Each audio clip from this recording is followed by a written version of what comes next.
writing blame on blank pages.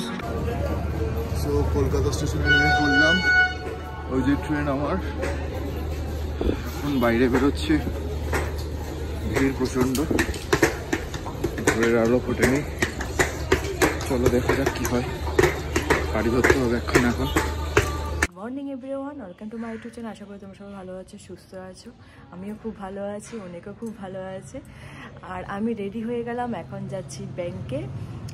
ব্যাংকে কিছু কাজ আছে, সেগুলো করে তারপর বাড়িতে ফিরবো। মা তো অফিসের জন্য বেরিয়ে গেছে।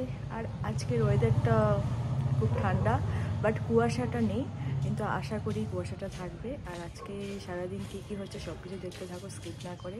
চলো টাটা। আমি বাড়ির থেকে বেরিয়ে পড়লাম, সব কিছু নিয়ে নিলাম। এখন যাচ্ছি ব্যাংকে। ব্যাংকের থেকে যাব কম্পিউটার সেন্টারে, সেখানে কিছু কাজ আছে। আর খুবই ঠান্ডা, কথা বলতে পারছি না, এত ঠান্ডা লাগছে, কানে খুব ঠান্ডা লাগছে, তাই টুপিটা পরে নিলাম। আর টুপি বেশিক্ষণ পরে থাকলে আমার মাথা ব্যথা করে, জানি না কেন হয় এটা। চলো যাওয়া যাক ব্যাংকে। চলে এসেছি, এখন মনে হয় ফাঁকাই আছে।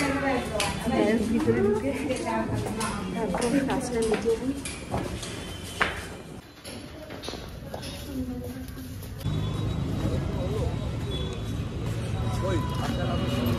তো আমি ব্যাংকের কাজ মিটিয়ে এখন চলে এসেছি কোর্টে। মায়ের ব্যাংকের বইয়ের নামটা ভুল এসেছে, সেজন্য কোর্ট থেকে নাকি হবে ঠিক, তো তাই কোর্টে এসেছি। আগেও একবার কোর্টে এসেছি, এ নিয়ে সেকেন্ড টাইম কোর্টে আসা। চলো এখানে গিয়ে কথা বলি, না হলে লেট হয়ে যাবে। টাটা। এখন আমি এই দোকান থেকে ফর্মটা নিচ্ছি, উনি লিখে দিচ্ছে। খুব ভিড় কোর্টে। এখান থেকে কাগজটা নিয়ে নিলাম, এবার এপিট উপিট করাতে হবে, তারপরে জমা দিতে হবে, অনেক কাজ রয়েছে। এখন আমি কাজ করাচ্ছি এই দাদাটার থেকে। মার কাছে আবার যেতে হবে, মায়ের একটা সিগনেচার লাগবে। যাই হোক, তো এখন আমি যাচ্ছি মায়ের অফিসে, মায়ের একটা সিগনেচার লাগবে। তো সিগনেচারটা করে আমাকে ফর্মটা জমা দিতে হবে। ফর্মটা জমা দেওয়ার পর আমাকে একটা নির্দিষ্ট টাইম বলবে, সেই টাইমে মাকে আসতে হবে।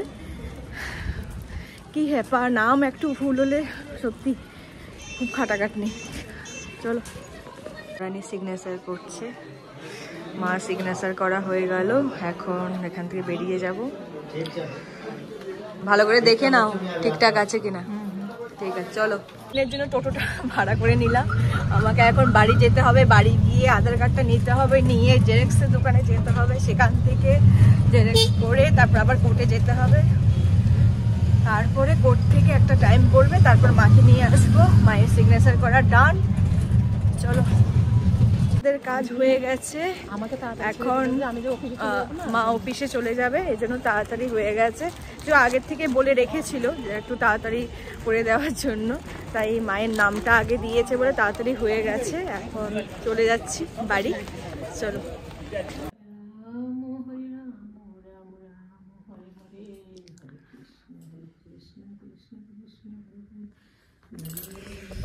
আমাদেরও খুব ঠান্ডা লাগছে, কনকনে হাওয়া দিচ্ছে বাইরের, খুবই ঠান্ডা। আর আমি তো বেরিয়েছিলাম, তখনই বুঝতে পেরেছি যে আজকে খুবই ঠান্ডা পড়বে। এখন চা বানাবো, আমি আর মা চা খাবো। এখন মার পুজো দেওয়া মোটামুটি কমপ্লিট। চলো চাটা খেয়ে তারপর কথা হচ্ছে। গরম গরম কফি আর সঙ্গে আছে মুড়ি দিয়ে, চানাচুর দিয়ে, আমার আর মায়ের। শীতকালে ঘরে পিঠে আসবে না তা কি কখনো হয়? হাতে চলে এসেছে গরম গরম পিঠে। এই পিঠেটা একজন পিসি বানিয়ে দিয়েছে, তো এখন খাবো। চলো, পাশে আছে গুড়। আমি তো ল্যাপ কম্বল নিয়ে বসে পড়েছি খাটে, এখন মা জাস্ট এনে দিল হাতে। চলো খেয়ে নিই। তো পিঠে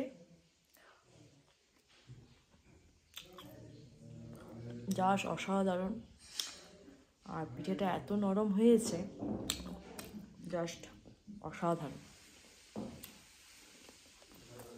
আর এই পিঠেটার নাম যদি তোমরা জেনে থাকো প্লিজ কমেন্ট করে জানাবে। আমার এই মুহূর্তে মনে পড়ছে না, বাট আগে মা খুব বানাতো। আর এই পিঠেটা সবাই উনানে করে, অনেকে গ্যাসও করে। সব থেকে উনানে করলে পিঠেগুলো বেশ ভালোই লাগে। পাটিসাপটা, পিঠে দুধে হয় একটা পিঠে, ওইটাও আমার ফেভারিট, দুধ দিয়ে করে ওইটা, এটাও আমার ফেভারিট, বেশ দারুণ খেতে। আজকে আমার ডিনারে আছে গরম গরম ভাতের সাথে মাছের ঝোল আর ডালের বড়া। জাস্ট ডিনারটা কমপ্লিট করলাম আর ব্লগ এন্ড করতে চলে এসেছি। আর আজকে সন্ধ্যাবেলা যে পিঠে খেয়েছিলাম সেই পিঠেটার নাম হলো চিতই পিঠে। তোমরা যদি জেনে থাকো আরেকটা নাম তো অবশ্যই কমেন্ট করে জানাবে, আমি একটু কনফিউজডে আছি।